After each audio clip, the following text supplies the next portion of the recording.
Hello students, this is Prachi. Welcome to our channel. आज हम करने वाले हैं class 10 science chapter 3 metals and non metals. तो सबसे पहले क्या होती हैं मेटल्स एंड नॉन मेटल्स, उनसे पहले मैं आपको एक बहुत इंपॉर्टेंट टर्म बताती हूँ, दैट इज एलिमेंट्स। एलिमेंट्स क्या होते हैं? आपने 9th स्टैंडर्ड में पढ़ा होगा एलिमेंट्स, कंपाउंड्स, है ना, मिक्सचर्स, इन सब के बारे में बहुत कंफ्यूजन होगा, राइट? तो मैं यहाँ पे एक सिंपल सी एक लाइन में आपको क्लियर कर देती हूँ एलिमेंट्स क्या होते हैं। The substances that cannot be further broken down into simpler ones। क्या मतलब है? मतलब है इसका जैसे कि आयरन यानी कि लोहा। अब एक लोहे की अगर चेयर है तो आप उसको तोड़ोगे, उसको ब्रेक करोगे, रहेगा तो वो लोहा ही, राइट? जैसे ऑक्सीजन है, ऑक्सीजन जो है उसको ब्रेक करके क्या मिलेगा? रहेगी तो वो ऑक्सीजन ही, है ना, और तो कुछ नहीं निकलेगा उसके अंदर से, राइट? सिमिलरली अगर जैसे मान लीजिए आपके पास गोल्ड है, गोल्ड की कोई आइटम है, तो गोल्ड को आप जितना मर्जी मार लो, तोड़ लो, उसकी शेप जरूर चेंज हो जाएगी, बट रहेगा तो वो गोल्ड ही, है ना? तो वो सब्सटेंसेस एटसेट्रा, वो सब्सटेंसेस जिनको हम ब्रेक करके और सिंपल सब्सटेंसेस में नहीं डाल सकते, वो खुद ही एक सिंपल सब्सटेंस है, उसे हम बोलते हैं एलिमेंट्स। ठीक है, अब इन 3 एलिमेंट्स जो मैंने एग्जांपल दिए हैं, इसी में से आप डिफरेंशिएट कर सकते हो कि ये एक मेटल है ना, ये एक मेटल है, ये एक मेटल है, और ये एक नॉन मेटल है, राइट? ओके, ऑल्सो एक और चीज, अगर मैं यहाँ पर H2O लिखती हूँ, दिस इज अ वाटर, है ना, वाटर को हम सेपरेट कर सकते हैं, H2 में, O2 में अलग अलग कर सकते हैं। हाँ जी, हम कर सकते हैं। हमने 2nd चैप्टर में पढ़ा हुआ इलेक्ट्रोलिसिस प्रोसेस, है ना, पढ़ा है ना?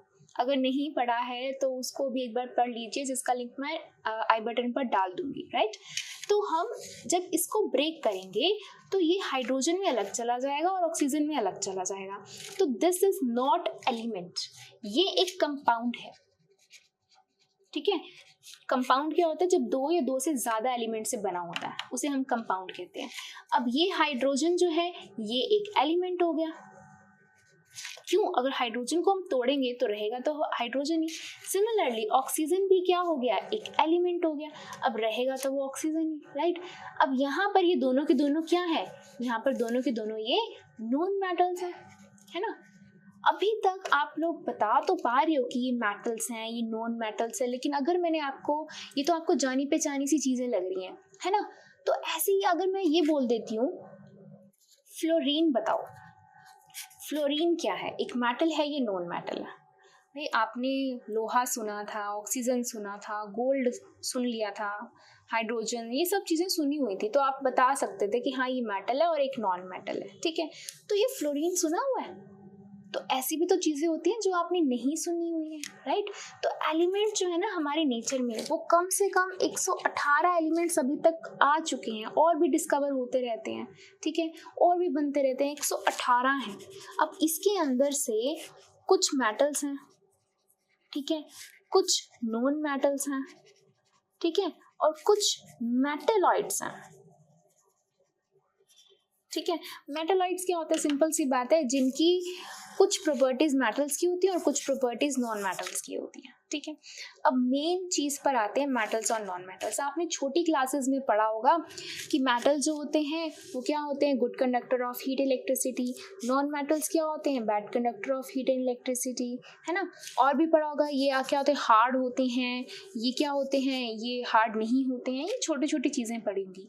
यहाँ मैं आपको एक बहुत इंपॉर्टेंट चीज बताने वाली हूँ कि अगर कोई भी ऐसे सब्सटेंस लिख दिया है, फ्लोरीन लिख दिया गया है, नियॉन लिख दिया गया है, सोडियम लिख दिया गया है, और आपको पूछा गया है कि आपको बताओ कि ये मेटल है, ये नॉन मेटल है, तो आप कैसे बताओगे? Let us start. आप देखोगे उस एलिमेंट की वैलेंसी। क्या देखेंगे? वैलेंसी। क्या सुना सुना लग रहा है ना?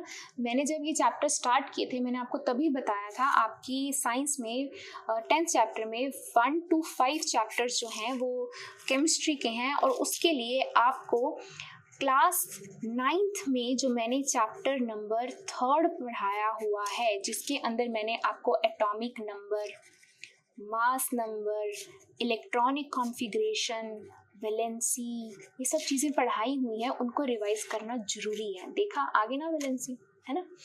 तो सिंपल सी बात है, जिन एलिमेंट्स की वैलेंसी प्लस होती है उन्हें हम बोलते हैं मेटल्स, और जिन एलिमेंट्स की वैलेंसी नेगेटिव होती है उन्हें हम बोलते हैं नॉन मेटल्स। ठीक है, मैं यहाँ पे कुछ एलिमेंट्स लिखती हूँ और आपको वहाँ से पता चल जाएगा। सिंपल सी बात है, अगर मैं स्टार्ट करती हूँ सोडियम से, ठीक है, ये हो गया सोडियम, मैग्नीशियम, ठीक है, और हम ले लेते हैं एल्यूमिनियम, और आगे और चलते हैं phosphorus, sulphur, chlorine, argon.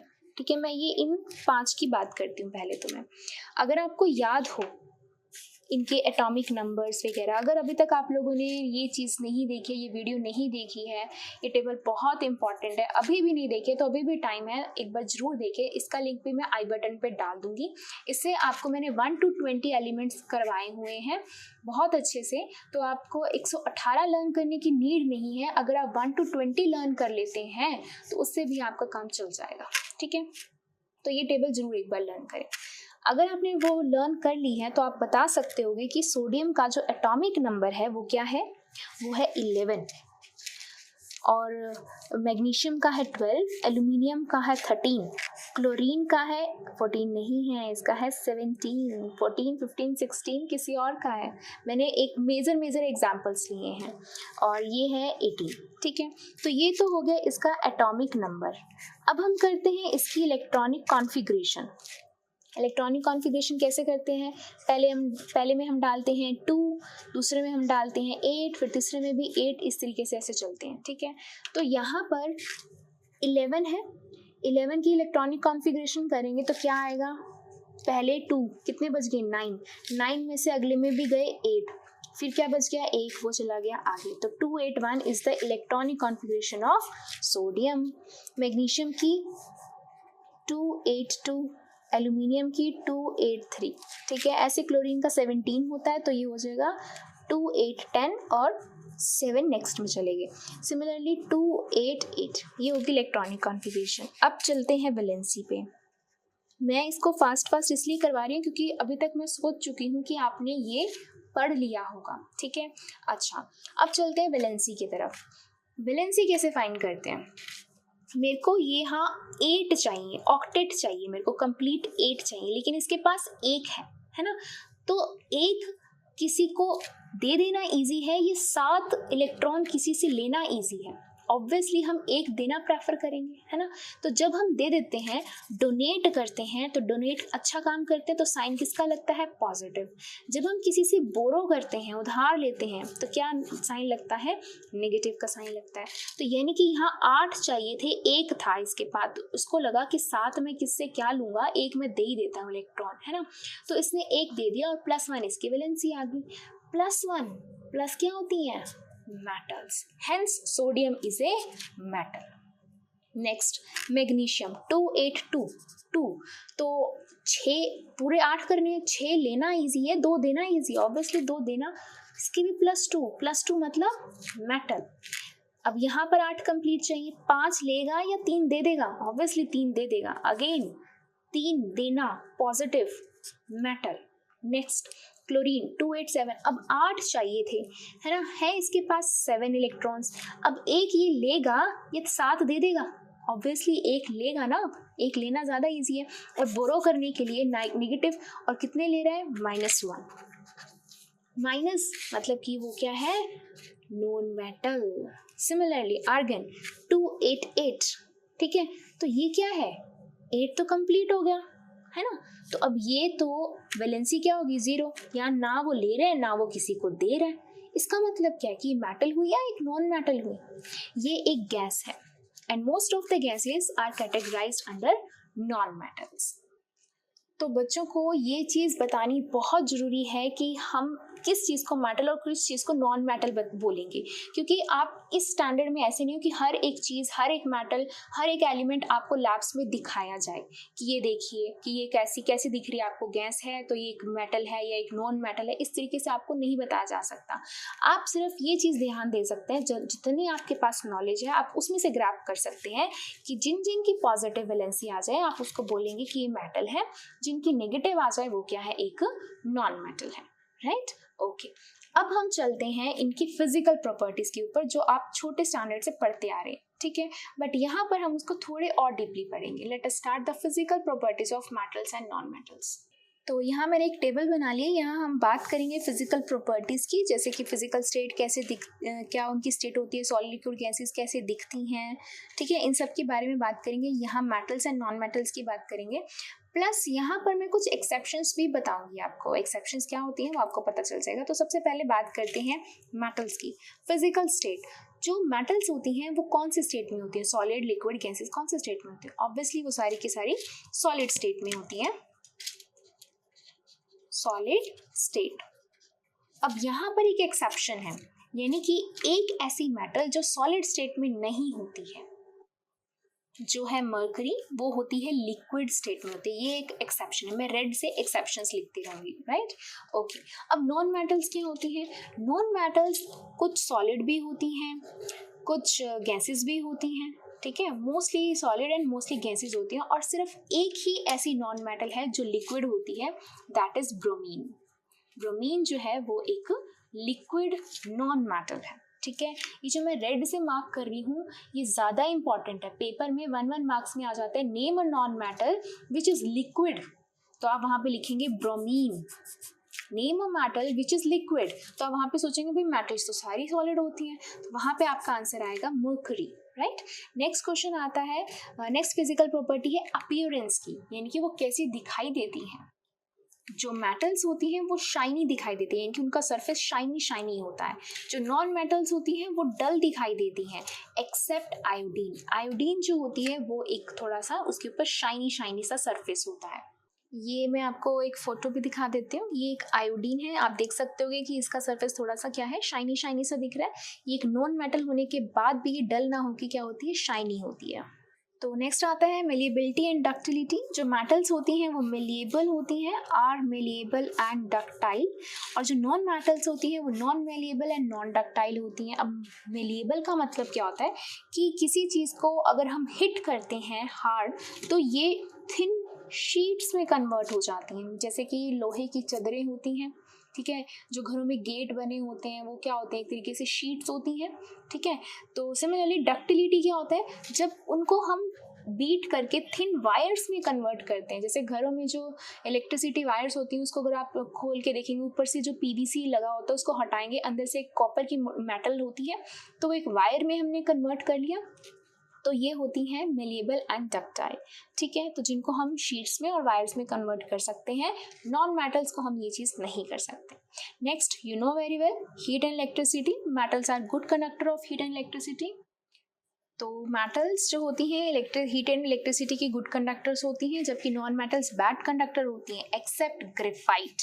Graphite क्या होता है, जो आप लोगों की जो पेंसिल्स होती हैं, पेंसिल के अंदर जो ब्लैक ब्लैक होता है दैट इज ग्रेफाइट।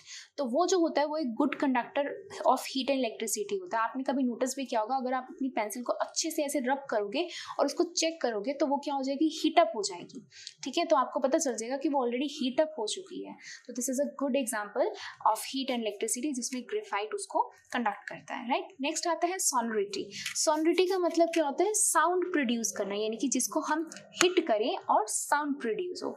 तो metals are sonorous, obviously metals को अगर हम हिट करेंगे तो उसमें से साउंड प्रोड्यूस होगी, जबकि नॉन मेटल जो होती हैं वो नॉट सोनरस होती हैं, इनको हिट करेंगे तो उनमें से आवाज नहीं आती है, राइट, रिंगिंग साउंड नहीं आती है, इवन दो अगर वो सॉलिड भी हो तो भी, ठीक है।